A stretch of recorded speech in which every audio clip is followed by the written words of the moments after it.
Harga pencinta musik jazz di Makassar sedikit lebih terbasuh. Ya, Festival Jazz Day di Swiss Bell Hotel Makassar jadi titik balik jazz di Makassar. Festival Jazz Internasional ini menghadirkan sejumlah musisi jazz tanah air dan internasional bekerjasama Project Officier Makassar Jazz Festival. General Manager Swiss Bell Hotel Makassar, Wawan Setiawan, melalui International Jazz Day adalah ruang untuk kreasi musisi di Makassar. Dari lantai 20 Swiss Bell Hotel Makassar, penampilan Mangara Jazz Band dan musisi jazz Makassar lainnya membuka Festival Jazz Internasional kali ini.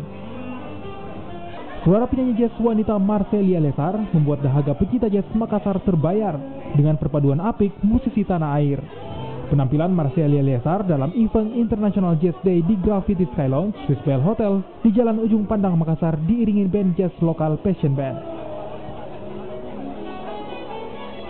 Patut dilestarikan, patut diberdayakan, diintegrasikan dengan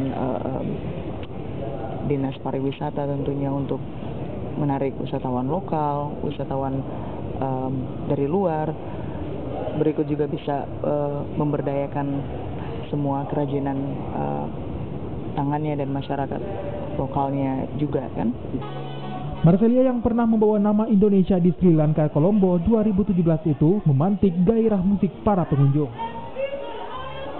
Kehadiran Marcelia dalam International Jazz Day ini atas undangan manajemen Swiss Bell Hotel bekerjasama dengan Project Officier Makassar Jazz Festival atau MJF dalam International Jazz Day kali ini. Karena musik menjadi salah satu bagian dari sektor dari ekonomi kreatif yang wajib juga untuk kita kembangkan di Kota Makassar. Kita tahu dengan musik, dengan dan berada di lokasi-lokasi destinasi kita ini dengan tidak sengaja dapat mempromosikan juga Makassar dari segi pariwisata. Di Sky Lounge berkapasitas 200-an orang ini, Marcelia Lesar tampil 2 jam dengan beberapa lagu populer, termasuk lagu di albumnya Saulo Sofi. GM Swiss Bell Hotel Makassar, Wawan Setiawan yang ditemui di Graffiti Sky Lounge menuturkan, live music kali ini dihadirkan bagi seluruh pecinta musik jazz di Tanah Daeng, sekaligus memperingati International Jazz Day pada 30 April 2018. Tim Liputan Kompas TV, Makassar.